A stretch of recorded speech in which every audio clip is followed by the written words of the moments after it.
Yo, Chris, you happen to work for Jarvis, right? Um, is that you, Parker? It's been a very long time, right? The last time you and I saw each other was maybe 5 years ago at that class reunion? Yo, answer the dang question for me. You happen to work for the company Jarvis now, right? That's right. I started to work for Jarvis around 3 years ago when I changed over to this company. As of right now, I'm working in the sales department. Hmm?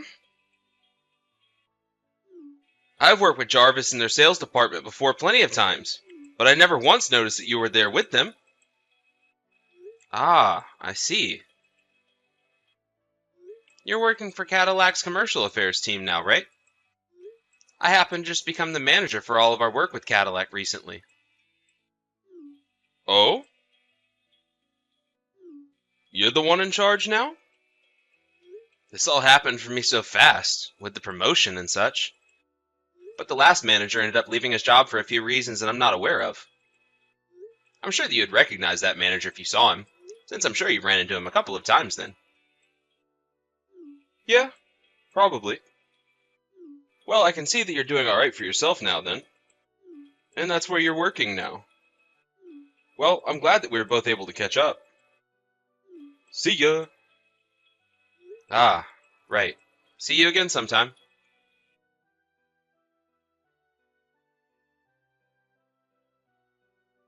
Parker? Do you have some time to chat with me? Huh? When I'm over at Cadillac trying to deal with some important work, do you mind not putting me in headlocks all the time? Or coming up behind me and hitting me in the back? Yo, Chris, you need to start calling me Mr. Parker from now on. I'm the one who has a position above your own now.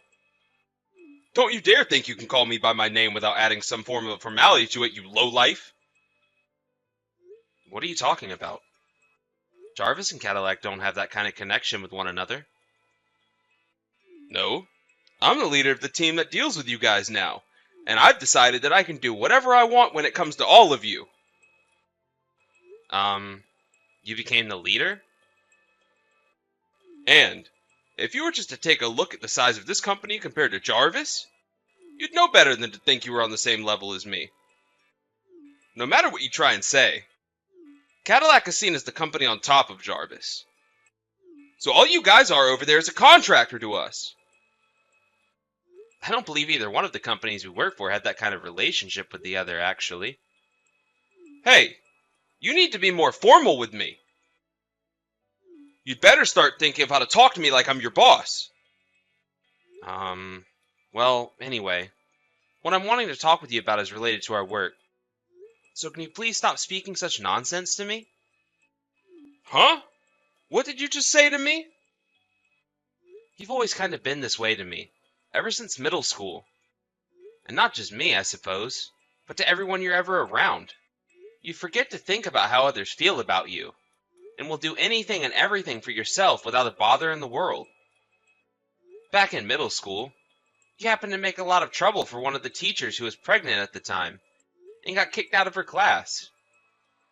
And there were plenty of other times there as well where you had to go to detention for being rude and obnoxious to everyone else. You even ended up being suspended that one time for causing a scene in the lunchroom by pushing someone else over while they were carrying your lunch tray. I guess you really never learned that from suspension anyway, so it was probably better to take another approach as trying to make you behave, but anyway, have you still not noticed that your kind of nonchalant behavior about everything is not helpful to those around you? Huh? Who gives a crap about everyone around me? Because I feel that they have a problem, they can bring it up with me. I'm sure back in school that kind of thought process worked out for you. But we're adults now working in two very large companies. You contractors and your preaching always takes way too long. I told you that I'm not a contractor to your company. I understand that you and I have history all the way back to middle school, but at the moment, all we are to one another is business partners. Or, well, customers. In other words, I'd like it if things between us remain that way and you stop it with all the horseplay when I come over to the office. Especially right now when both of our companies are starting to make some big decisions between one another and need to be serious. Alrighty then. I'll be more careful around you.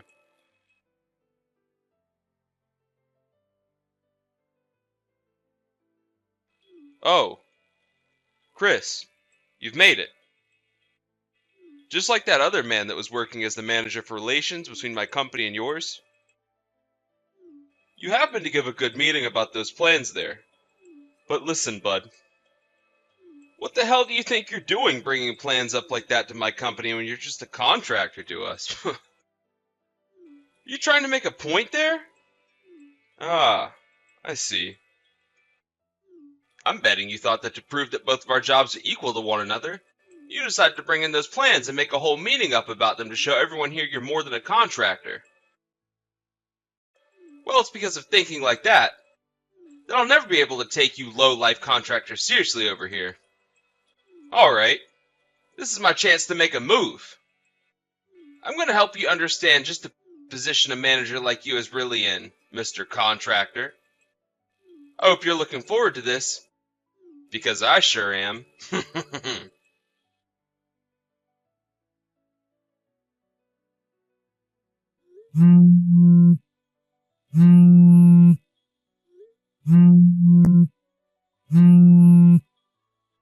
Parker, give me back those plans and proposals. I'm planning to use all of those again for today's meeting. Also, what the heck are you thinking taking that SD card from me that had all those papers downloaded on them for safekeeping? If I don't have any of those by the time of the meeting, I won't be able to have it. Do you have any idea what the heck you're doing right now? Yo, I took a quick read over all those plans and proposals you have here. I don't think any of these will do, to be honest with you. They're being rejected. Huh? This is something I've been wanting to tell you for a while now. For a contractor like you to be bringing proposals like that into a company is a frickin' joke. Some bullcrap like this that's been thought up by a low-life contractor like you is only good for one thing. Fuel for my fire. Haha. Huh? Are you gonna burn all of that? Actually, the fire's already going. Everything's in there. I'm sure you're not going to be needing this SD card anymore either, right? Well, I just stomped on it for you, so you don't need to answer that. That whole feeling of superiority you had there is all gone now, right? Parker! Now that I'm the new leader for the team dealing with you and that company, I'm going to make sure you all understand just what kind of company you're all working for now. Do you have a single clue what the hell you've just done, Parker? I told you exactly what I've done. I destroyed it all. Because ideas coming from contractors like you mean nothing to me and my team. Nor this whole entire company. I worked very hard to snatch all those papers from you, as well as that SD card today in order to remind you what kind of position you're really in. The leader of that team is still Justin, as I recall. Well, starting today, Justin is no longer leading the team, and in his place, I stand. Well, I was never officially told any sort of news like that from any higher-ups, nor yours. And actually, as we speak, my company is on the line with yours asking who is in charge of that team. Huh? To me, it seems that you've been causing a lot of problems for Justin and the team there. And from today, are you trying to act as though you're in charge now, right? I'm sure you're just doing all that to make me feel worried and upset. Or something needless like that. What are you getting at here? I was just doing my job for this company by making sure idiot contractors like you don't get the wrong idea and think it's okay to be making proposals for this company. If anything, I'd really like a thank you from you right now for helping both companies out. Parker. I had thought you knew about my position in Jarvis, and the relation we have with Cadillac. But I guess you really don't have a single clue. Huh? I'm sure I shouldn't be having to say something like this to you right now. But listen here, Parker. Those plans and proposals that you just burnt up and smashed on the floor happen to not only be thought up by my company. What? Those proposals that were given to us came from your team's leader, Justin, and he had asked for us to brush them up a little here. Also, that by the time we put them into action, there would be no faults anywhere. And as for some final work that was being put into all those proposals and plans, I had created a PowerPoint on that SD card to give at the meeting showcasing what we had done and where we planned to go with everything. Huh? As for today, during that joint meeting we'll be having, there will be both the CEO from Cadillac and the CEO from Jarvis there to see what ideas we have ready. And not just them, but also other customers to both our companies will be there watching. What did you just say? It will only be a matter of time before everyone begins to show up for that meeting. All to see what we've thought up to help both companies work together even closer from here on out. But after what you've done, I'm sure you can guess what'll happen to you now, right? Wait a second. Luckily that SD card and those papers have all been backed up to another hard drive back at Jarvis. So I can go back there to retrieve all that information as long as the meeting has moved to another date, or later this evening. So I'm not so worried about having that meeting or not. What I'm worried about is your behavior, and the actions you took today in the order to try and get me to kneel to you. At this point in time, all of Cadillac is in a panic trying to find out what's happened to you, and what you did with all the proposals we had. Whoa! I'm sure that the smartphone you're texting me with right now is also being blown up by all your coworkers and bosses, right? Do you think it's going to help you in the future to ignore all of them right now? No, wait. I just assumed that after dealing with you, I could get right back to work and talk with them all then. I'd say your best bet now is to start answering to all of them, and come back to the office to answer for what you've done. You really need to be made aware of the severity of all you've just done. And the only way that'll happen is if you come back here and face the consequences.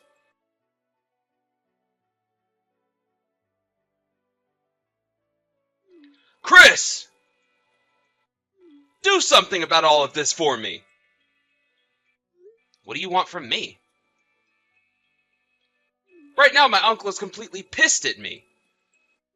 If things keep escalating like they have been, I might end up getting fired from my job here. That's right. You so happen to be the nephew of one of the directors within Cadillac. And that's the whole reason you were even able to get a job there in the first place, right? So far, your uncle's apologized for all your actions there many times over. Huh? He's apologized for me? Have you finally come to an understanding of the predicament you're in right now? No way! I was finally able to get a decent job at a company like this, and have been racking in even more money than I ever imagined I'd be able to. Because of my connection to my uncle, I was even able to get a raise and everything. And the job has been so simple for me that I barely feel as though I'm working at all when I'm here. I don't want to be thrown out of a job that's as easy as this one. Well, what would it mean to you if that uncle of yours is no longer a director there? What? Due to all the trouble you've caused this time by ruining the meeting we were supposed to have, and almost destroying all the work Jarvis and Cadillac had worked for, your uncle had to really step in and take responsibility for you. Huh? Are you kidding me? And, well, this was the last straw for the company and your uncle, so they terminated him already. One other thing. That leader, Justin, that you've been trying to take the spot of forcibly, happens to be the grandson of your CEO. Are you freaking kidding me? The rest of this is probably things I shouldn't really be talking about with you. But you have to understand that you're acting like a spoiled brat that thinks they can get away with anything within that company. It's not acceptable by any means, right? No, no, this is all a lie. I was just wanting to make the workplace more lively, and that's why I did a bunch of things like that to spice things up a bit. And when I started to work on the team dealing with you and that company, I hated to think that some contractor like you would have the balls to try preaching to me like that.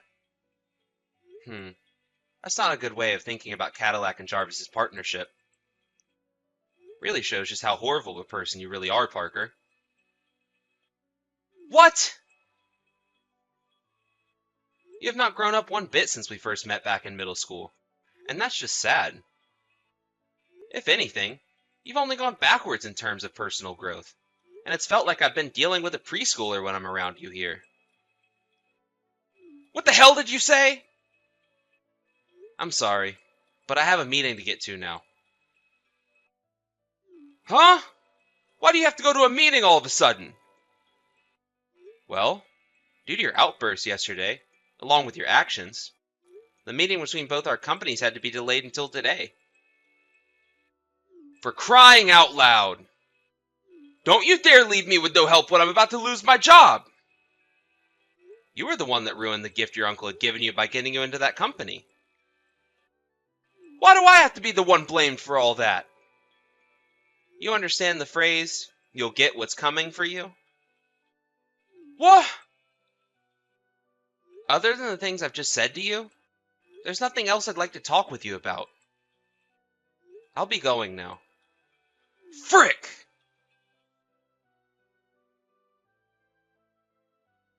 As you just saw, I was able to hold that meeting with the rest of my group and Cadillac's team, and it all went over really well for everyone.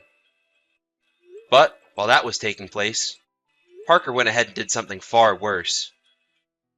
It appears that he was really in love with the woman working the front desk of the office building, and he refused to stay home from work while the company performed its investigation into him. He came into the building with a bouquet of roses for her, and he proposed to her in the lobby of the building. He totally had the confidence to think that she'd never say no to him, but she told him a swift no, and he began to throw a fit in the lobby, which ended up with him being taken into custody by police. And with that, the CEO came down to him before the police took him away and told him that he was fired. Both of Parker's parents told him to never come around them as they disowned him, and he no longer was able to get into contact with any other members of his family. He also had a restraining order put on him by the girl at the front desk. Parker could no longer handle all the holes that he was continuing to put himself into, and one day he had one last hurrah on the subway drinking loads of alcohol and making a complete mess of himself. He was taken back into custody by police. However, this time he wouldn't be lucky enough to escape the court system. I'm not sure how long he'll be locked up for, but I hope that he keeps acting up in there so that he has to stay longer, as there is no way anyone wants a menace like him back on the streets causing problems for the public.